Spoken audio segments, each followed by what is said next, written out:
ముందు నిలబడితే మన స్వభావం ఏంటో, మనమేంటో, మన రూపం ఏంటో, మన పరిస్థితి ఏంటో కనపడతారు. హల్లెలూయా.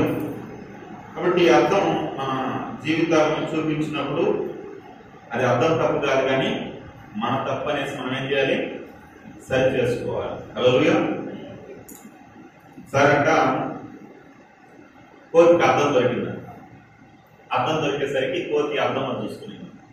అర్థంలో చూస్తే ఏం కనపడుతుందా? నీ ముఖం నా ముఖం కనపడుతుందా? ఎవరి ముఖం కనపడుతుంది? కోతికి దాని ముఖమే కనపడుతుంది. అప్పుడు కోతి అనుకుంటుందంట, చిచ్చి ఏది కోతి ముఖం కనపడుతుంది అర్థంలో ఇంత దరిద్రంగా అనేసి అర్థాన్ని అసహించుకొని పక్కన పెట్టేసి వెళ్ళిపోయిందంట. వెళ్ళిపోయేసి అలా కొమ్మలన్నీ ఊటి మళ్ళా వచ్చిందంట. మళ్ళా వచ్చి అర్థం ఎత్తుకొని ఈసారి ఏమైనా బాగా కనపడుతుందేమో మళ్ళీ ఎత్తుకు చూసిందంట. చూస్తే ఏం కనపడింది?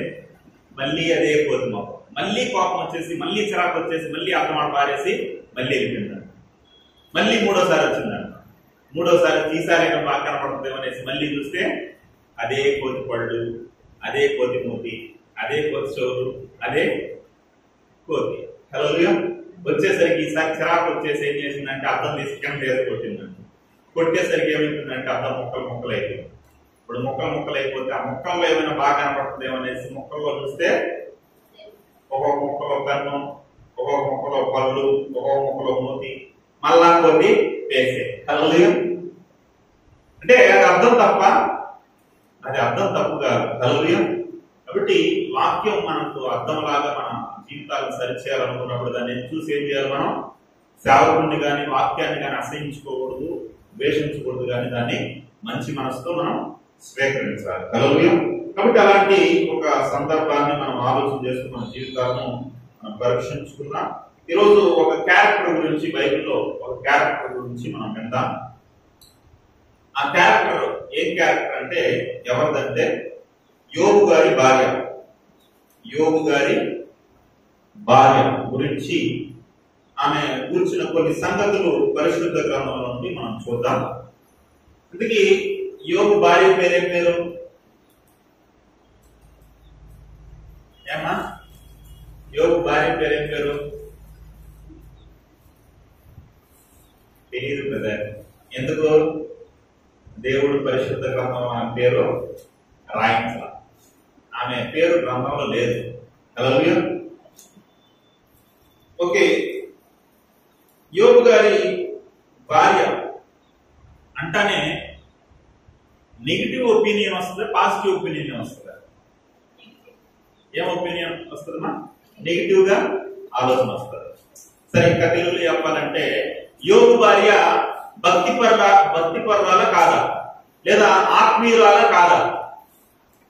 కాదు. ఎందుకు కాదంటే ఆమె అన్న ఒకే ఒక్క మాటను బట్టి ఆమె ఆత్మీయురాలు కాదు, భక్తి పర్వాలు కాదు అనేసి ఏం చేస్తామంటే ఒక కుయ్యి కట్టేస్తాం. అందులో అలానే ఆలోచిస్తారు.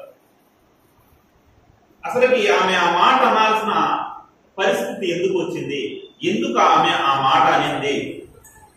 ఎలాంటి పరిస్థితుల్లో ఆమె అనకూడని ఒక మాట పలికింది అనేది కూడా మనం ఆలోచన చేయాలి. హల్లెలూయా. ప్రియమైన దేవుని పిల్లలారా, యోబు గ్రంథం, మీరు యోబు గ్రంథం తీస్తే యోబు గ్రంథం అనేది ఎవరు రాశారు? యోబు గ్రంథాన్ని చాలా మంది యోబు అనుకుంటారు. యోబు గారు రాయలేదు. యోబు గ్రంథాన్ని ఎవరు రాశారంటే మోషే గారు రాశారు. అన్నిటికన్నా చరిత్ర బట్టి మనం ఆలోచిస్తే బైబిల్లో అన్ని పుస్తకాల కన్నా మొట్టమొదటి రాయబడిన పుస్తకం ఏంటంటే యోబు గ్రంథం. ఎందుకంటే యోబు గ్రంథంలో ఎక్కడ కూడా అబ్రహాము, ఇస్సాకు, యాకోబుల పేర్లు కనపడవు. కాబట్టి వీళ్ళకన్నా ముందున్నవాడు యోబు గారు. అంటే ఈయన ఏ కాలానికి సంబంధించిన వాడు అంటే కాలాలు అంటే 3 కాలాలు బైబిల్ ప్రకారం. ఎన్ని కాలాలైనా అందరూ 3 ఏళ్ళు చూపించండి. ఇలా 3 కాలాలు బైబిల్లో మీకు కనపడతాయి. ఒకటి పితరుల కాలం. ఏ కాలం? పితరుల కాలం. 2 ధర్మశాస్త్ర కాలం. 3 కొత్త నిబంధన కాలం. మనం చదివేటప్పుడు, బైబిల్ చదివేటప్పుడు అన్ని ఒకే కాలం గురించి ఆలోచించి చదవకూడదు. ఇప్పుడు ఉన్న పరిస్థితి వేరు, పూర్వం ఉన్న పరిస్థితి వేరు. కాబట్టి అలానే కాలాలు కూడా బైబిల్లో కూడా కాలాలను బట్టి మనం చదవాలి. బైబిల్ అన్ని ఒకే ఆలోచనతో చదవకూడదు. ఇప్పుడు ఈయన ఏ కాలానికి సంబంధించిన వాడు అంటే ధర్మశాస్త్ర కాలానికి సంబంధించిన వాడు కాదు, కానీ పితరుల కాలానికి సంబంధించిన వాడు.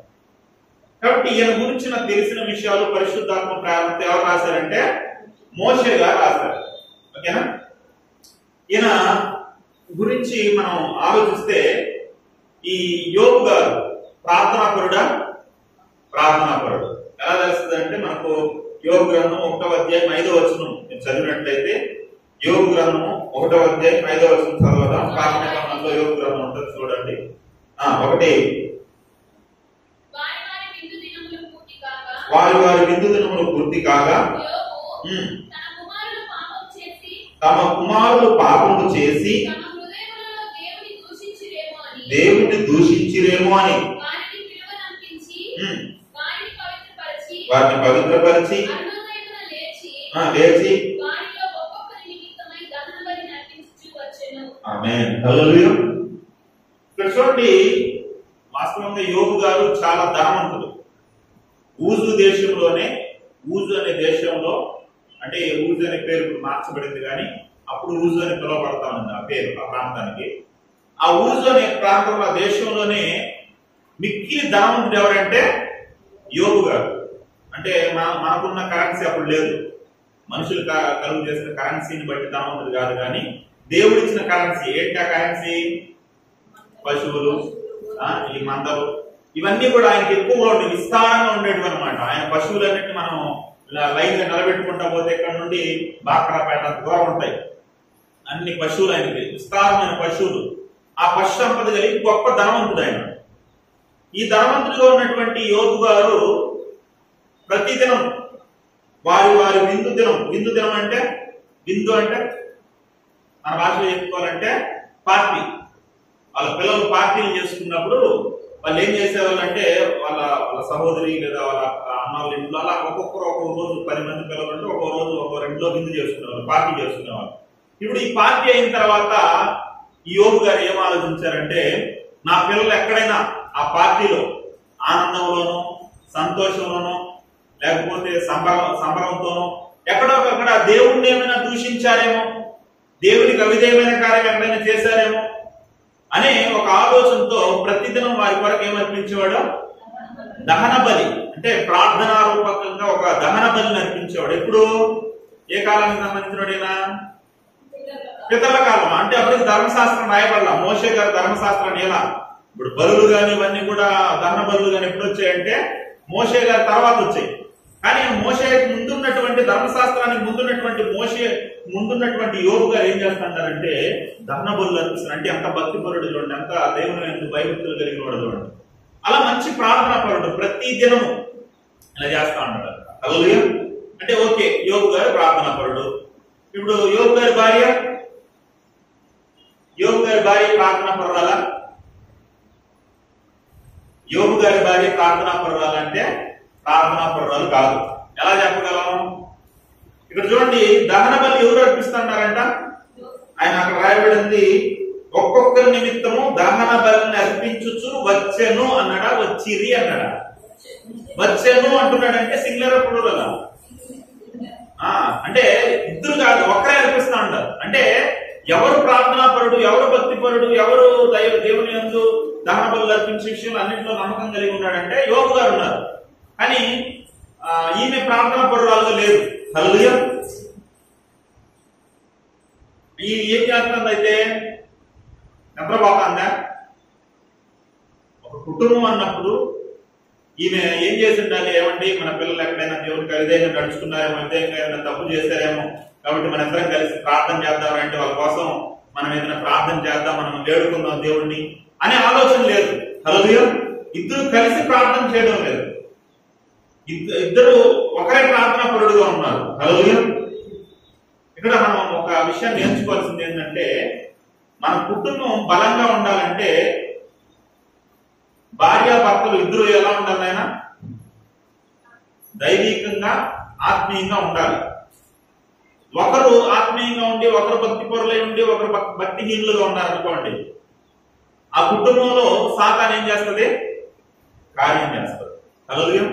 అంటే బలంగా ఉన్న వాళ్ళని, దేవుళ్ళలో భక్తిగా ఉన్న వాళ్ళని సాతాను ముట్టలేదు. ఎవడైతే బలహీనంగా ఉంటాడో, ఎవరైతే దేవునికి భక్తిలో బలహీనంగా ఉంటారో వాళ్ళని ఏం చేస్తారు? సాతాను పట్టుకుంటారు. పట్టుకోవడం వల్ల భక్తి పరుడు కూడా ఏమవుతుందంటే దాని వల్ల ఇబ్బంది. వాళ్ళు ప్రార్థనకు రావాలనుకున్నారనుకో వీళ్ళు ఏం చేస్తారు, ఆటంకపరుస్తారు. ప్రార్థన చేయాలనుకున్నారనుకో వీళ్ళు ఏదో ఆటంకం చెప్తా ఉంటారు. కొంతమంది చెప్తా ఉంటారు, బ్రదర్ నేను ప్రేయర్ కొద్దాం అనుకుంటే నా భర్త తలుపు వేసాడు, బయట లాక్ చేసాడు, లేకపోతే నా పిల్లలు ఆటంకపరిచారు, ఏదో ఒక ఆటంకం కలుగుతుంది. ఎందుకంటే వాళ్ళు భక్తి పరులు కాదు కనుక, వాళ్ళు భక్తిహీనులు కనుక, భక్తి పరుడైన ఏం చేస్తారో బలహీన పరుస్తూ ఉంటారు. సాతాను వాళ్ళు వాడుకుంటా ఉంటారు, ఎందుకంటే వాళ్ళు సాతాను చేతిలో ఉన్నారు కనుక. హల్లెలూయా. కానీ ఇంకా మనం ఆలోచించాల్సింది ఏంటంటే ఇంకొక మంచి విషయం, భార్య భక్తిహీనురాలైనప్పటికీ, భార్య భక్తిలో దైవత్వంలో బలహీనంగా ఉన్నప్పటికీ యోబు బలహీన పడ్డా? యోబు బలహీన పడలా. హల్లెలూయా. యోబు సాకులు చెప్పలా. అంటే నా భార్య బలంగా ఉన్నట్టే నేను ఇంకా ఎంత భక్తిపరుణ్ణో ఏంటాను, నా పిల్లలు భక్తిగా ఉన్నట్టే నేను ఎంత భక్తిపరుణ్ణో ఏంటాను, లేదా నా గ్రామం అందరూ కూడా దేవుడిని నమ్ముకుంటే నేను ఎంత భక్తిగా జీవించుంటాను, నా ఫ్యామిలీ అంతా దేవుడిని నమ్ముకుంటే నేను ఎంత భక్తిగా ఉంటాను అని సాకులు చెప్పలా. కుటుంబం ఎలా ఉన్నా, భార్య ఎలా ఉన్నా, ఈయన ఎలా ఉన్నాడు? గొప్ప భక్తిపరుడుగా ఉన్నాడు, న్యాయవంతుడిగా ఉన్నాడు, యథార్థవంతుడిగా ఉన్నాడు, దేవుని యందు భయభక్తులు కలిగిన వాడుగా కనపడతా ఉన్నాడు. హల్లెలూయా. అంటే బైబిల్లో మనకు చాలా మంచి ఫ్యామిలీలు కనపడతాయి దైవికంగా. ఎవరు ఉదాహరణ కొన్ని ఫ్యామిలీలు చెప్పండి, మీకు తెలిసిన భార్యాభర్తలు మంచి కపుల్స్ బైబిల్లో మనకు కనపడే కపుల్స్ ఎవరున్నారు చెప్పండి దైవికంగా? ఎవరు తెలియదా బైబిల్లో? అబ్రహాము, సారా. సారా ఏమని పిలిచేదంట? అబ్రహాంని యజమానుడా అని పిలిచేదంట. అబ్రహాం మార్గంలో ఆమె కూడా నడిచింది. ఓకే, తర్వాత ఇంకెవరున్నారు? పేతురు భార్య కూడా ఉంది. ఆమె ఏం చేసేదంటే పేతురు ఎక్కడికి వెళ్తే ఆమె కూడా ఆయన వెంబడించినట్టు మనకు కనబడతారు. అలా ఇంకా తర్వాత జకరియా, ఎలిజబెత్లు కూడా మంచి, వారి గురించి కూడా దేవుడు సాక్ష్యం ఇస్తుంది. అలా కొంతమంది మంచి కపుల్స్ ఉన్నారు. కానీ ఇక్కడ యోబుని ప్రోత్సహించే, సపోర్ట్ చేసే మంచి భార్యగా ఈమె కనపడటం లేదు. హల్లెలూయా. అంటే నెగిటివ్ కోణం మనం చూస్తాం. ఇప్పుడు యోబు భార్యలో ఉన్నటువంటి నెగిటివ్ కోణాన్ని మనం చూస్తాము. ఆమె ప్రోత్సహించేదిగా మనకు కనపడటం లేదు. ఇంకా పైకి చేయమనింది చూడండి ఏమంటారో. యోబు గ్రంథం 2వ అధ్యాయం 9వ వచనం చదవండి. యోబు గ్రంథం 2వ అధ్యాయం 9వ వచనం. అతని భార్య వచ్చి నీవు ఇంకనూ యథార్థతను వదలకుందువా, దేవుణ్ణి దూషించి మరణముగా అంటానంట. అంటే ఇంక నచ్చలా, యోబు గారి మంచి నచ్చలా. ఏమయ్యా మరీ ఎంత మంచోడైతే ఎలా? ఇంత మంచి పనికి రాదు. మంచికి ఇది రోజులు కాదు, ఇది కాలం కాదు. ఇంత మంచి అయితే నేను నీతో ఉండలేను. హల్లెలూయా. ఇప్పుడు మామూలుగా ఎవరితో ఉండలేము మనం? చెడ్డలతో ఉండడానికి ఇష్టపడం. ఇంకోటి ఏంటంటే మరీ మంచి వాళ్ళతో ఉండడం కూడా కష్టమే. హల్లెలూయా. ఎవరైనా సహాయానికి వచ్చారనుకో, ఇచ్చేస్తా ఉన్నాడు అనుకో, భర్త ఎక్కువ మంచి చేస్తా ఉన్నాడు అనుకో, అలా చేస్తా ఉన్నా కానీ మనకేమనిపిస్తుంది అంటే చాలా ఇబ్బంది అనిపిస్తా ఉంటదేమో. హల్లెలూయా. చూడండి, ఈమె అలానే ఏం చేస్తుందంటే నువ్వు మరీ మంచోడి, నీతో ఉండడం చాలా కష్టం, ఇలా అయితే నేను ఉండలేను. చూడండి ఆమెను ఎలా వాడుకుంటున్నాడు చూడండి దయ్యం. ఏమని చెప్తాను చూడండి, నువ్వు ఏం చేయి, మరణం కాదు చచ్చిపోను. అంటే ఇప్పుడు యోబు గారు ఉండే పరిస్థితి ఎలాంటిదంటే అసలు ఆయనకి ఉన్న ఆస్తి మొత్తం పోయింది. రెండోది పిల్లలు చచ్చిపోయారు. మూడోది ఒళ్ళంతా పురుగులు వచ్చేసింది, భయంకరమైన రోగంతో, భయంకరమైన పురుగులతో బాధపడతాడు. ఇలాంటి పరిస్థితుల్లో దెబ్బ మీద దెబ్బ, దెబ్బ మీద దెబ్బ, దెబ్బ మీద దెబ్బ ఇలా తగిలి ఉంటే ఇప్పుడు గుండె మీద కాలం లాగా భార్య కూడా వచ్చేమంటుందంటే దేవుణ్ణి దూషించి చచ్చిపో అంటారు. ఇల్లు తగలబడి ఒకటి ఏడుస్తా ఉంటే వాడు ఏం చేశాడంట, వీడి కాల్చుకోవడానికి అగ్గిపొండు అడిగాడంట. హల్లెలూయా. అలాంటి మాటతో ఈయన యోబు గారు బాధల్లో ఉంటే ఈమె ఇంకొక మాట వేసి ఇంకా బాధ పెడతాను. చూడండి దయ్యం ఎలా కార్యం చేస్తుంది చూడండి. నువ్వు బలహీనంగా ఉంటే, నువ్వు దేవుళ్ళు భక్తిహీనురాలుగా ఉంటే, భక్తిహీనుడుగా ఉంటే, కుటుంబంలో ఎవరైనా బలహీనంగా కనపడితే ఆ కుటుంబంలో గొడవలు, సమస్యలు ఇవన్నీ కూడా క్రియేట్ చేస్తారు. యోబు గారి భార్యని ప్రేరేపించాడు. ఆదాముని శోధించడానికి ఎవరిని పంపించాడు? అవని పంపించాడు. అలానే ఇక్కడ యోబు గారిని శోధిస్తున్నాడు. ప్రియమైన దేవుని పిల్లలారా, నాకు అనిపిస్తా ఉంది అసలు యోబు గారు ఏం పని చేసిందంటే ఫస్ట్ పిల్లల కోసం దహన బలులు అర్పిస్తూ ఇంకెవరి కోసం దహన బలులు అర్పించుండాలి? ఎవరి కోసం కూడా ప్రార్థన చేసి ఉండాలి? వాళ్ళ భార్య కోసం కూడా ప్రార్థన చేసి ఉండాలి. హల్లెలూయా. యోబు గారు ఏమనుకున్నారంటే ఆమె బాగా కనపడిందేమో ఆ సందర్భంలో, నా భార్య ఎందుకు అంటదిలే, నా భార్య అలా ఎందుకు మాట్లాడుతుందిలే, నా భార్య ఎప్పుడు నన్ను వదిలిపోదులే, నా భార్య కష్టాల్లో నన్ను బలపరుస్తుందిలే అని అనుకున్నాడేమో. కాబట్టి ఎప్పుడు కూడా మంచి కప్పు మంచి భార్యగా కనపడడాన్ని బట్టి ఎప్పుడు కూడా ఆమె గురించి అలాగా ప్రార్థన చేసినట్టుగా కాదు, పిల్లల కోసమే ప్రార్థన చేసినట్టు కనపడుతున్నాడు. హల్లెలూయా. ఇప్పుడు మనం ఇంకోటి నేర్చుకోవాల్సింది ఏంటంటే, మన కుటుంబంలో ఉన్న ప్రతి ఒక్కరి కోసం ఏం చేయాలి? మనం ప్రార్థన చేయాలి. భార్య కోసం, భర్త కోసం, పిల్లల కోసం, తల్లిదండ్రుల కోసం, అందరి కోసం, కుటుంబం అందరి కోసం ఏం చేయాలంటే ప్రార్థన చేయాలి. ప్రార్థన అనేది ఏంటంటే ఒక కంచె. ప్రార్థన అనే కంచె వేస్తే ఆ ప్రార్థన అనే కంచెను ఎవరు దాటలేరు? సాతాను దాటలేదు. చూడండి, కంచె ఉన్నంత వరకు, యోబు కుటుంబం చుట్టూ కంచె ఉన్నంత వరకు సాతాను ఏం చేయలేదు. ఆ కుటుంబంలో అడుగు పెట్టకపోయింది. పర్మిషన్ అడగడం దేవుని దగ్గరికి వెళ్ళి, ఆ కంచె తీసే లేకపోతే నేను లోపల పోలేను అంటే, ఆ కంచె ఉన్నంత వరకు సాతాను మన లోపలికి రాలేదు, మన కుటుంబంలోకి అడుగు పెట్టలేదు.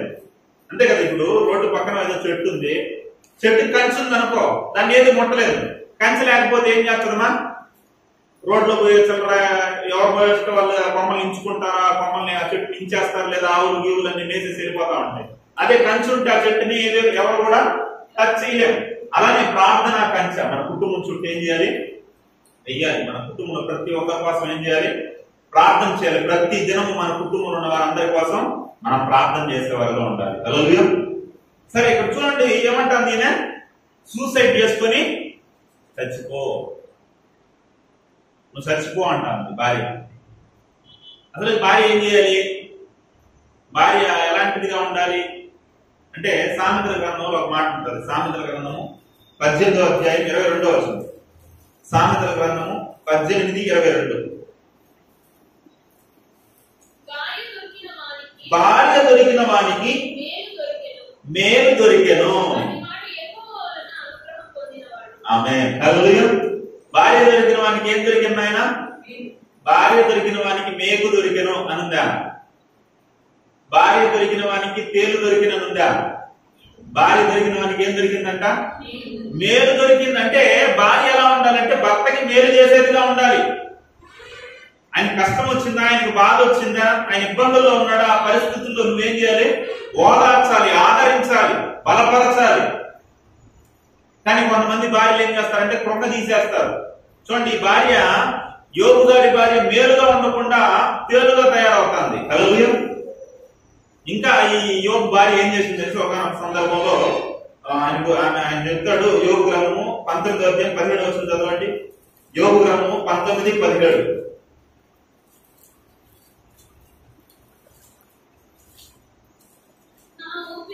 నా ఊపిరి నా భార్యకు అసహ్యము.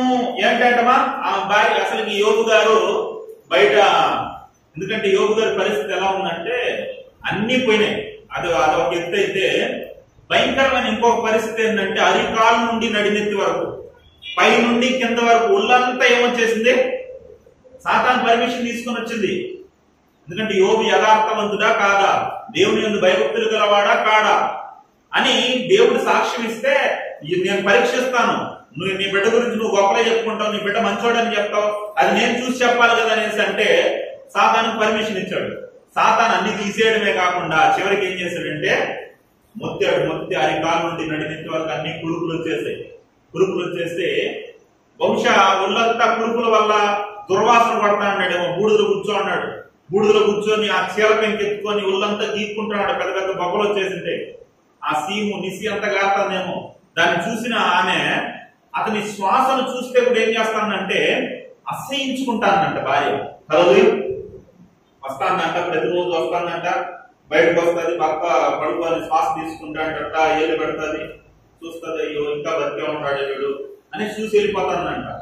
అలాంటి పరిస్థితుల్లో యోబు గారిని ఈమె చూస్తున్నట్టు, ఈమె అలా ఆమెని ట్రీట్ చేస్తున్నట్టు యోబు గారు చెప్తాడు. హల్లెలూయా. అంటే ఆ దుర్వాసన అనేది ఆయనకు పట్టడం లేదు, ఆయనకు నచ్చడం లేదు. అంటే ఇక్కడ చాలా మంది భార్యలు కూడా అలాంటి పరిస్థితులు, కొంత భార్య అన్నప్పుడు ఏం చేయాలంటే భర్త అలాంటి పరిస్థితుల్లో ఉన్నప్పుడు ఏం చేయాలన్నా ఆదరించాలి, బలపరచాలి, ప్రోత్సహించాలి, నిలబెట్టాలి. అలాంటి మాటతో కొంతమంది లేడీస్ అలా చేసిన వాళ్ళు కూడా ఉన్నారు. హల్లెలూయా. భర్తలు పడిపోయినప్పుడు ప్రాణాపాయ స్థితికి వెళ్ళినప్పుడు కూడా లేవనెత్తుకున్న భార్యలు ఇక్కడ ఉన్నారు. కొంతమంది భార్యలు ఎలా ఉంటారంటే అసలు వాళ్ళని వదిలిపెట్టి వెళ్ళిపోయిన వాళ్ళని విడిచిపెట్టేసిన వాళ్ళకి ఇంకా బాధాకరంగా వాళ్ళకి ఒక ముళ్ళుగా మారిన భార్యలు కూడా మనకు కనబడతా ఉంటారు. హల్లెలూయా. ఈ భార్య అనేది ఎందుకు ఇవ్వబడిందంటే బైబిల్ ప్రకారం మనం చూస్తే ఆదానికి ఎందుకు ఇవ్వబడిందంట? సాటి అయిన సహకారిగా, సాటి అయిన సహాయంగా ఉండాలి. అతన్ని బలపరచాలి, అతన్ని ప్రోత్సహించాలి, అతన్ని ఓదార్చాలి అనే ఆలోచనతో దేవుడు ఏం చేశాడంటే ఇచ్చాడు. అంటే ఇంకన్నీ బాగున్నప్పుడు బాగా చూసుకునేది మా ఆయన అనేసి బాగా మా ఆయన అంటూ చేసింది. ఎందుకంటే యోబు గారి పరిస్థితి ఎలా ఉందంటే ప్రారంభంలో ఆయన గురించి చెప్పాలంటే ఒక పెదరాయుడు అనమాట. ఆయన ఎవరు? ఒక పెదరాయుడు. ఆయనకు అన్నీ ఉన్నాయి, పిల్లలు, అసలుకి పశువులు, ఆయనకి లేదంటే ఏది లేదు. అసలు బయటకు వచ్చాడు అనుకో, చిన్న నుండి పెద్దల వరకు వృద్ధులు కూడా ఏం చేసేవాళ్ళంటే కూర్చోన్నారనుకో, యోగు గారు వచ్చిన వెంటనే లేచి నిలబడేవాళ్ళంట. అసలుకి ఎవరైనా తప్పు చేశారనుకో పళ్ళు రాగొట్టేవాడంట. యోగు గారు అంటే చెడ్డ వాళ్ళు భయపడిపోయేవాళ్ళంట. యోగు గారు ఎక్కడ కాలేస్తే అక్కడ నేతిలో పడేదంట. మనం కాలేస్తే పప్పులో పడుతుంది లేదా తప్పుల్లో పడుతుంది. ఆయన కాలేస్తే ఎక్కడ కాలేస్తే అక్కడ నేతిలో పడేదంట. అంటే అక్కడ ఆశీర్వదించబడినవాడు. అలా అన్ని బాగున్నప్పుడు మా ఆయన అనింది. ఎప్పుడు ఆయన అంటే అసహ్యం వచ్చేసింది అనమాట. కాబట్టి ఇప్పుడు యోగు భార్య ఎలా కనపడుతుంది మనకు? అన్ని నెగిటివ్. హల్లెలూయా.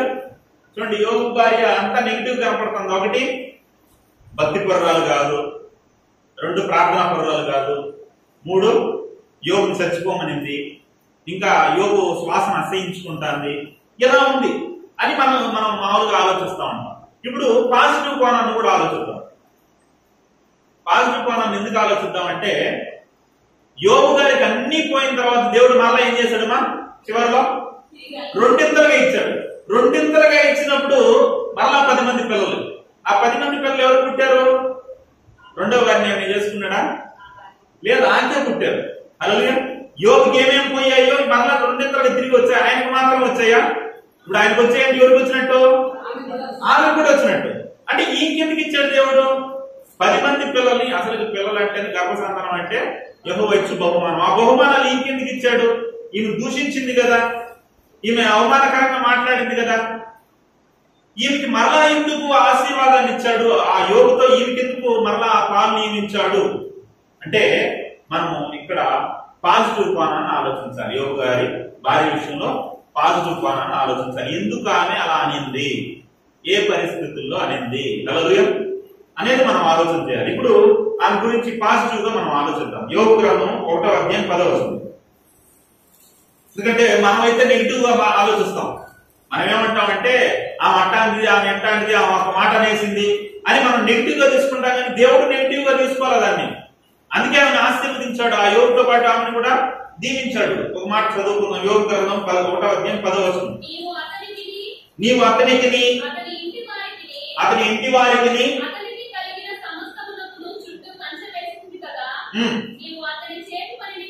నీవు అతని చేతి పనిని దీవించు చేత అతని ఆస్తి దేశములో బహుగా విస్తరించిందంట. అతని ఆస్తి ఎంత తెలుసా? ఇప్పటి లెక్కల ప్రకారం మనం లెక్కట్టామనుకో, అప్పుడు ఆయన దేశం అంతట్లో ఆస్తిపరుడు. కానీ ఇప్పుడు లెక్కల ప్రకారం మనం మామూలుగా కామన్ గా పశువులన్నింటినీ మనం లెక్క పెట్టి ఆ పశువులకి ఎంత రేట్ వస్తుందో, ఒక పశువుకి ఎంత రేట్ వస్తుందో దాన్ని నియమించి ఆ పశువులన్నిటికీ మనం రేటు కడితే ఆయన ఆస్తి ఎంత ఉంటదంటే బహుశా ఇంచుమించుగా 50 కోట్లు. ఎన్ని కోట్లు అంటే కోటీశ్వరుడు అనమాట. 50 కోట్ల ఆస్తిపరుడు యోగు గారు. ఇప్పుడు 50 కోట్ల ఆస్తిపరుడు అన్నప్పుడు ఆయన భార్య కూడా ఎలా ఉంటది? ఆమె రేంజ్ ఎలా ఉంటది? ఇప్పుడు యోగు గారు పెదరాయుడు అన్నప్పుడు పెదరాయుడు భార్య ఎలా ఉంటది? ఆమె కూడా ఆమె ఘనత, ఇతరులు కూడా ఏం చేస్తా ఉంటారు? ఆమెని ఘనపరుస్తా ఉంటారు, ఆమెని గౌరవిస్తా ఉంటారు. ఆమెకు కావాల్సిన అన్ని సమకూడతా ఉంటాయి. ఆమెకు లేదంటే ఏమీ లేదు. అలా అన్ని బాగున్న స్థితిలో ఇప్పుడు ఏం జరిగింది? అన్ని బాగున్న పరిస్థితుల్లో ఒక్క రోజులోనే అన్ని వెళ్ళిపోయినాయి. హల్లెలూయా. పశువులు వెళ్ళిపోయినాయి, పని వాళ్ళు వెళ్ళిపోయినారు, గౌరవం వెళ్ళిపోయింది, అన్ని హోదా అంతా వెళ్ళిపోయింది. వెళ్ళిపోయినా ఆమె ఎక్కడైనా తప్పుగా మాట్లాడిందా? ఏమా? ఆస్తి మొత్తం వెళ్ళిపోయింది. ఎక్కడైనా ఆమె దేవుణ్ణి దూషించిందా? ఎక్కడ కూడా ఏం చేయలేదు, దేవుణ్ణి దూషించలేదు. అక్కడ ఆస్తి మొత్తం పోయిన ఓపిక ఉంది. ఆస్తి మొత్తం పోయింది, చిల్లి గవ్వ మిగల మొత్తం పోయిన ఓపికగా ఉంది. ఎక్కడ కూడా దేవుణ్ణి దూషించరా.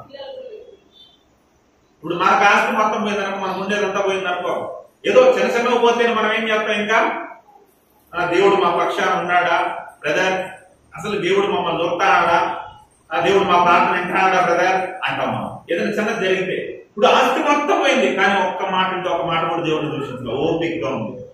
రెండోది ఏంటో తెలుసా?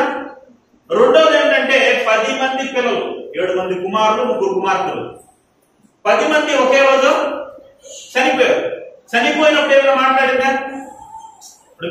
మనకు ఒక 10 మంది పిల్లలు ఉన్నప్పుడు ఒక్కరు చనిపోయినారు అనుకో, ఏం చేస్తామా? ఇంకా మనం తిట్టినట్టు ఎవరు తిట్టరు దేవుడిని. దేవుడికి అసలుకి కళ్ళు ఉన్నాయా, దేవుడు చూస్తున్నాడా, దేవుడికి కళ్ళు ఉన్నాయా, ముక్కు ఉందా, నోరు ఉందా అని ఇంకేదేదో మాట్లాడతాం మనం. కొంతమంది పాపం పిల్లలు తెచ్చుకున్న వాళ్ళు మా బాధ చూస్తే అసలుకి దేవుడు మమ్మల్ని చూడలేదు అనేసి నోటికి వచ్చినట్టు చెప్తా ఉంటారు, దూషిస్తూ ఉంటారు దేవుడిని కదా. ఒక్క బిడ్డ చచ్చిపోతే అంత బాధ అన్నప్పుడు ఇక్కడ ఎంతమంది చచ్చిపోయారు? 10 మంది చచ్చిపోయారు. 10 మంది చచ్చిపోతే ఎక్కడైనా మాట్లాడింది, ఎక్కడైనా దేవుడిని దూషించిందా?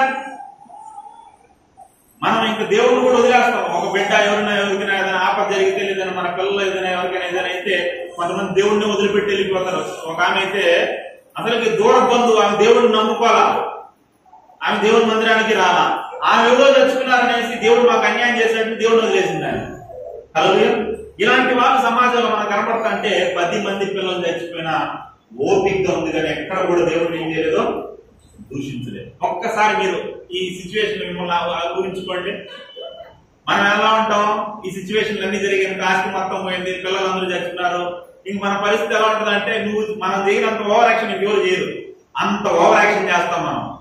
అక్కడ యోబు భార్య దూషించేసిందండి, యోబు భార్య ఎలాంటిదండి, ప్రసంగాలు మనం ఎలా మాట్లాడుకుంటా ఉంటాం కానీ, చెడుగా గురించి అనుకుంటా ఉంటాం కానీ, ఆ సిచ్యువేషన్ మనం ఆలోచించాలి. ఆ సిచ్యువేషన్ లో ఉండి ఆలోచిస్తే ఆ పరిస్థితి ఎలాంటిదో, ఎంత భయంకరమైన పరిస్థితుల్లో ఆ ముందో మనకు అర్థం అవుతుంది. అప్పుడప్పుడు అంటా ఉంటాం కదా, ఎవరైనా మాట్లాడితే ఒరే నా పరిస్థితుల్లో ఉంటే నీకు అర్థం అవుతుందా అంటా ఉంటాం. ఆమె సిచ్యువేషన్ లో మనం ఉంటే ఆ పరిస్థితి మనకు అర్థం అవుతుంది. చూడండి, ఆస్తి మొత్తం పోయింది, పిల్లలు మొత్తం చనిపోయారు, కానీ ఒక్క మాట అంటే ఒక్క మాట కూడా పల్లెత్తు కూడా దేవుడిని దూషించారు. ఇప్పుడు ఆమెకి చివరికి ఎవరు మిగిలారు? చివరికి ఎవరు మిగిలినామా? ఆమె ఉన్నదల్లా ఇంకా ఆమె భర్త తప్ప ఎవరు లేరు. హల్లెలూయా. ఆ భర్త విషయంలోకి వచ్చేసరికి ఏం జరిగిందంటే, ఆస్తి పోయినా ఓపిక ఉంది, సహనం కలిగి ఉంది, ఓర్పు కలిగి ఉంది, పిల్లలు పోయినా సహనం కలిగింది, ఓర్పు కలిగి ఉంది.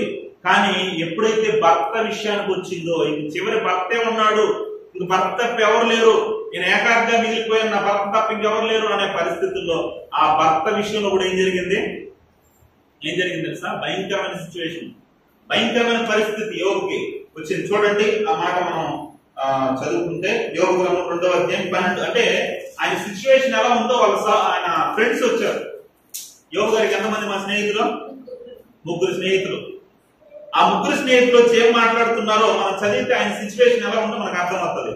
యోగ గ్రంథము 2వ అధ్యాయం 12వ వచనం చదవండి.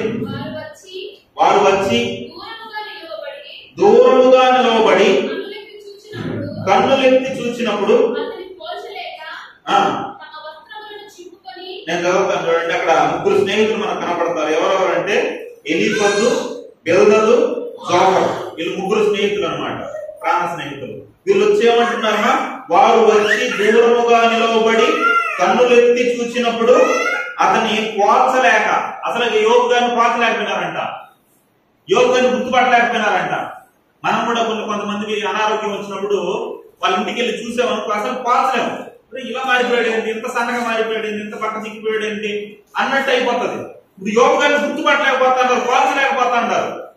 హల్లెలూయా. పోల్చలేక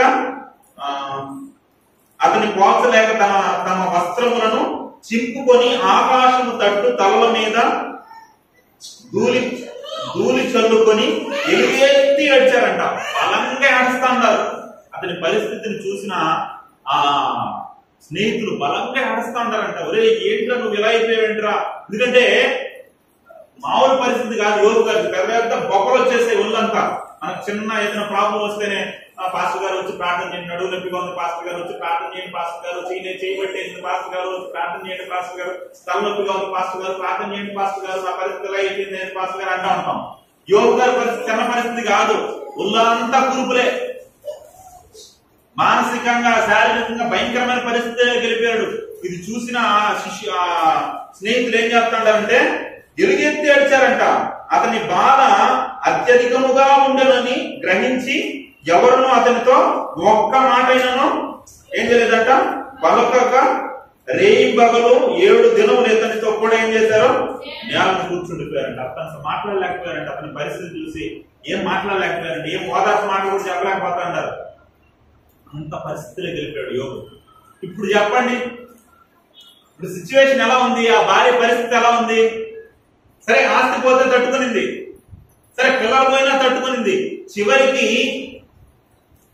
ఏమైపోయింది, భర్తకు కూడా భయంకరమైన అనారోగ్యం వచ్చేసేసరికి ఒక్కడుగా ఆయన భర్తే ఉన్నాడు అనుకో, ఆ భర్త కూడా వదిలంతా గురుకులు వచ్చేసరికి తట్టుకోలేకపోయింది. తట్టుకోలేక ఏమంటాం తెలుసా, ఏమయ్యా నువ్వు భక్తిని వదలవా, నువ్వు దేవుడిని వదిలిపెట్టవా, ఎప్పుడు యెహోవా యెహోవా యెహోవా దేవుడు దేవుడు దేవుడు అన్న ఏమొచ్చిందయ్యా నీకు, ఏం తెలియదయ్యా, నీ పరిస్థితి ఏంటి, నువ్వు ఇంకా ఉదాహరణను వదిలిపెట్టవా?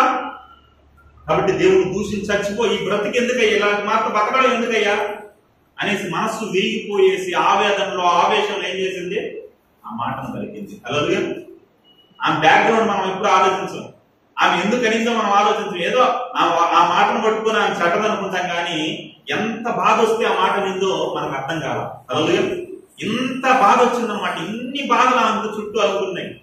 బైబిల్లో రాయబడి ఉంటది, మనం సహించగలిగినంతే ఏం చేస్తారంటే దేవుడు మన జీవితంలో శ్రమను అనుమతిస్తాడు. యోబు గారు సహించగలరు, అందుకే అనుమతించాడు. కానీ వాళ్ళ యోబు భార్య ఏం చేయలేకపోతుంది, అంత స్థితికి వెళ్ళలేకపోతుంది. కొంతవరకు వెళ్ళగలిగింది, ఆమె రేంజ్ కూడా మన రేంజ్ మించే. మనం ఏమనుకుంటామంటే యోబు భార్య భక్తిరాలు ఆత్మీయురాలు కాదు అనుకుంటాం, కానీ మనతో పోల్చుకుంటే చాలా బెటర్ ఆమె, ఎంతో బెటర్ ఆమె. ఆ స్థితికి వెళ్ళింది. కానీ భర్త విషయానికి వచ్చేసరికి తట్టుకోలేక ఏం చేసింది, దేవుణ్ణి దూషించేసింది. అయ్యా నువ్వు మరణం అయిపో, దేవుడిని దూషించి చచ్చిపో అనేసి. ప్రియమైన దేవుని పిల్లలారా, మనలో కూడా మనం ఏం చేస్తామంటే చిన్న చిన్న వాటికి కూడా మనం ఏం చేస్తామంటే ఇలానే దూషించేస్తా ఉంటాం, దేవుడిని విడిచిపెట్టేస్తా ఉంటాం. యోగుకు వచ్చిన శ్రమలు వచ్చాయని మనకు, మనకు శ్రమలు వస్తాయి. ఎందుకు వస్తాయి, తప్పు చేయడాన్ని బట్టి వస్తాయి. హల్లెలూయా. కానీ యోబు గారు తప్పు చేశారా, తప్పు చేయకపోయినా శ్రమలు వచ్చాయి. యోబు గారు దూషించారా? యోబు ఏమంటాడు, యెహోవా ఇచ్చెను యెహోవా తీసుకుని పోయెను, ఆయన నామానికి స్తుతి కలుగును గాక అనేసి తప్పు చేయని వాడు అంటున్నాడు. యేసుక్రీస్తు ఎక్కడ కూడా తప్పు చేయాలి, ఎక్కడ కూడా పొరపాటు చేయాలి. ఆయన జీవించినంత కాలం నాలో పాపం ఉన్నదని మీరు ఎవడైనా నిరూపించగలని సవాల్ చేసిన వాడు. అంత పరిశుద్ధునికే భయంకరమైన శ్రమలు వచ్చి శిలువలో మరణించే పరిస్థితి. యేసుక్రీస్తు ఎక్కడైనా దూషించాడా? దూషించాం. కానీ మనకు తప్పులు చేస్తాం. మనం తప్పులు చేసినా తప్పులను బట్టి శిక్ష వస్తే మనం ఏం చేస్తాం, దేవుణ్ణి దూషిస్తాం. హల్లెలూయా. కానీ బైబిల్లో ఉన్న భక్తులు అలాంటి వాళ్ళు కాదు. కాబట్టి ప్రియమైన దేవుని పిల్లరా, ఇక్కడ మనం చూస్తున్నాం యోబు గారి భార్య ఏం చేసిందంటే ఇంకా తట్టుకోలేక ఓర్చుకోలేక దూషించేసింది. కానీ దేవుడు దాన్ని సీరియస్ గా తీసుకున్నాడా? సీరియస్ గా తీసుకోవాలి. ఎందుకంటే ఆ సిచ్యువేషన్ దేవుడికి తెలుసు. సిచ్యువేషన్ థింకింగ్ కలిగిన వాడు దేవుడు. హల్లెలూయా. యోబును పరీక్షిస్తాడు, యోబుని భార్యను పరీక్షించలేక. కాబట్టి యోబు భార్య ఏం చేసింది అనేది కానీ యోబు భార్యను దేవుడు అర్థం చేసుకున్నాడు. హల్లెలూయా. మనం కూడా దేవుడు ఆయా సందర్భాల్లో మనం కూడా ఏం చేస్తామంటే దేవుడిని అవమానకరంగా మాట్లాడతాం, దేవుడిని విడిచిపెట్టేస్తాం. కొన్ని సందర్భాల్లో దేవుడికి వ్యతిరేకంగా జీవిస్తూ ఉంటాం. అలాంటప్పుడు దేవుడు ఏం చేస్తాడంటే మనల్ని అర్థం చేసుకుంటాడు. ఆయన అర్థం చేసుకునే దేవుడు. హల్లెలూయా. అందుకే యోబు భార్యని అర్థం చేసుకున్నాడు కనుక ఇంకేం చేశాడు, ఆయన 10 మంది పిల్లల్ని ఇచ్చాడు. రెండింతలుగా యోబుతో పాటు ఆమెను కూడా ఏం చేశాడు, ఆశీర్వదించాడు. అందుకే బైబిల్లో ఒక మాట ఉంటుంది చూడండి, చివరిగా మాట చదువుకొని ముగించుకున్నాం. కీర్తనల గ్రంథం 103వ కీర్తన 10వ వచనం. 103వ కీర్తన 10వ వచనం. మన పాపములను బట్టి మనకు ప్రతీకారం చేయలేదు, మన పాపాలను బట్టి ఆయన ఏం చేయలేదు, మనకు ప్రతీకారం చేయాల, ప్రతీకారం తీర్చుకోవాలనుకున్నాడు అనుకో, మనం ఉండేవాళ్ళం కాదు. హల్లెలూయా. ప్రతీకారం తీర్చుకోవాలనుకోవాలా, యోబు భార్య తప్పు చేసిన ప్రతీకారం చేర్చుకోవాలనుకోవాలా. సిచ్యువేషన్ థింకింగ్ ఆయన కలిగిన వాడు, ఆ పరిస్థితిని అర్థం చేసుకున్నాడు, సీరియస్ గా తీసుకోవాలా. మనల్ని కూడా దేవుడు సీరియస్ గా తీసుకోవాలా. సీరియస్ గా తీసుకుంటే మనం ఉండేవాళ్ళం కాదు. మన పాపాలకు ఏం చేయలేదు ఆయన, ప్రతీకారం చేయలేదు, ఆయన న్యాయం చేసేవాడు ఆయన. కాబట్టి యోబు భార్య పడిన పరిస్థితులన్నీ చూశాడు, యోబు పడిన పరిస్థితులన్నీ చూశాడు, అక్కడ వదిలిపెట్టలేదు. కానీ దేవుడు ఏం చేశాడంటే వాళ్ళకి న్యాయం చేశాడు. హల్లెలూయా. మన దేవుడు ప్రతిదినము కోపపడేవాడు కాదు. ప్రతిదినం ఏం చేస్తాడంటే ఆయన నూతనంగా ఏం పడుతుందంట, వాత్సల్యం పుట్టే దేవుడు ఆయన. వాత్సల్యం పడుతుంది. ఈ రోజు తప్పు చేసే సీరియస్ అయిపోతుంది, కోపం అయిపోతుంది, మళ్ళీ మరుసటి రోజు చూసేసరికి వాత్సల్యం వచ్చేస్తుంది ఆయనకి. సరే నా బిడ్డే కదా మారుతుందిలే అని వాత్సల్యం వచ్చేస్తుంది ఆయనకి. హల్లెలూయా. అనుదినము నూతనంగా ఆయనకి ఏం పడుతుంది, వాత్సల్యం పడుతుంది. అలా వాత్సల్యం పుట్టి యోబు గారిని ఏం చేశాడంటే పాజిటివ్ కోణంలో ఏం చేశాడంటే ఆమెకి న్యాయం చేశాడు. హల్లెలూయా. న్యాయం చేసేవాడు. అందుకే కీర్తనల గ్రంథం 58:11 చదువుదాం. కీర్తనల గ్రంథం 58:11.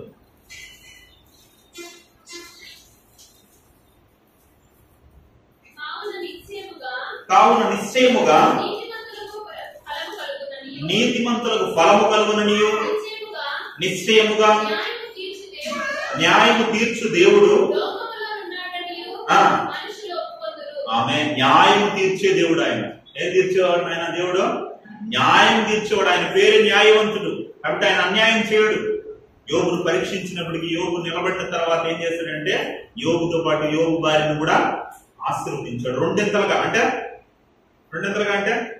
అతని ఆస్తి ఎంత? 50 కోట్లు. ఇప్పుడు లెక్కల ప్రకారం ఇప్పుడు ఎన్నింతలు అయింది ఆయన ఆస్తి? 100 కోట్లు అయిపోయింది అనమాట. హల్లెలూయా. రెండింతలుగా ఆశీర్వదించాడు. కాబట్టి మనం సహనం కలిగి ఉంటే ఆ పరిస్థితుల్లో దేవుడు నిశ్చయంగా మనం ఆశీర్వదిస్తాడు. ప్రేమ దేవుని పిల్లలు, యోబు భార్య సిచ్యువేషన్కి వచ్చేసరికి సహనం కోల్పోయింది, కానీ మనం సహించగలిగిన వారమైతే మనం ధన్యులుగా మార్చబడతాం. అందుకే యాకోబు పత్రికలో చివరికి మాట చదవడం. యాకోబు పత్రిక 5వ అధ్యాయం 11వ వచనం చదవండి. యాకోబు పత్రిక 5వ అధ్యాయం 11వ వచనం. సహించిన వారిని ధన్యులను కొనుచున్నాము కదా. యోబు యొక్క సహనాన్ని గురించి మీరు విన్నారు, ఇంతసేపు విన్నారు. యోబు భార్య ఒక సిచ్యువేషన్ లో వచ్చి సహనం కోల్పోయింది, కానీ యోబు గారు ఏం చేయలేదు, సహనాన్ని కోల్పోలేదు.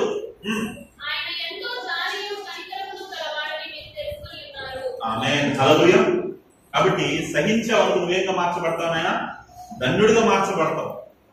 సహిస్తే నువ్వు ఆశీర్వదింపబడతావు. సహించడంలో గొప్ప దీవెన దేవుడు దాచిపెట్టాడు. అలానే యోబుని ఏం చేశాడు? రెండింతలుగా దేవుడు ఆశీర్వదించాడు. కాబట్టి నీ జీవితంలో కూడా యోబు జీవితంలో వచ్చినటువంటి శ్రమలు వస్తున్నాయేమో. ఇప్పుడు యోబు భార్య వలె ఒకనొక సిచ్యువేషన్ లో ఆమె సహనాన్ని కోల్పోయింది. ఆ సహనాన్ని కోల్పోయేవారుగా కాకుండా దేవుని కొరకు మనం నమ్మకంగా యథార్థంగా పరిస్థితుల్లో కూడా మనం దేవుడిని స్తుతించేవారుగా ఉంటే దేవుడు మనం ఏం చేస్తాడు? నిశ్చయంగా ఆశీర్వదిస్తాడు. ఇప్పుడు యోబు భార్య కూడా అలా ఉండింది అనుకో. యోబు భార్య ఈ మాట పలకకుండా, అయ్యా నువ్వు దేవుడిని దూషించి చచ్చిపో అని చెప్పకుండా మంచిగా చెప్పింది. దానికి ఎలా ఉంటుందమ్మా? ఇప్పుడు మీరు చెప్పిన వెంటనే మంచి భార్య భర్తలు ఎవరైనా వెంటనే మంచి కపుల్స్ ఎవరు బైబిల్ అన్న వెంటనే మీకు ఎవరు గుర్తొచ్చుంటారు? యోబు భార్య గుర్తొచ్చుంటారు. మన మధ్య మాటల్లో కూడా భర్తలు కూడా ఏం మాట్లాడతారంటే, యోబు భార్య చూడగా ఇన్ని కష్టాల్లో కూడా ఎంత మాట్లాడింది, ఎలా మాట్లాడిందో అని భర్తలు కూడా చెప్పేవాళ్ళు. మంచి సాక్ష్యం. హల్లెలూయా. ఆమె నోటెడ్ చేసేవాళ్ళు. కానీ యోబు భార్యలో చెప్పలేకపోయింది ఒక సిచ్యువేషన్ లో. హల్లెలూయా. అంటే యోబు గ్రంథం అనేది లేకపోతే ప్రపంచంలో చాలా మంది క్రైస్తవులు ఆత్మహత్య చేసుకుని చచ్చిపోయేవాళ్ళు.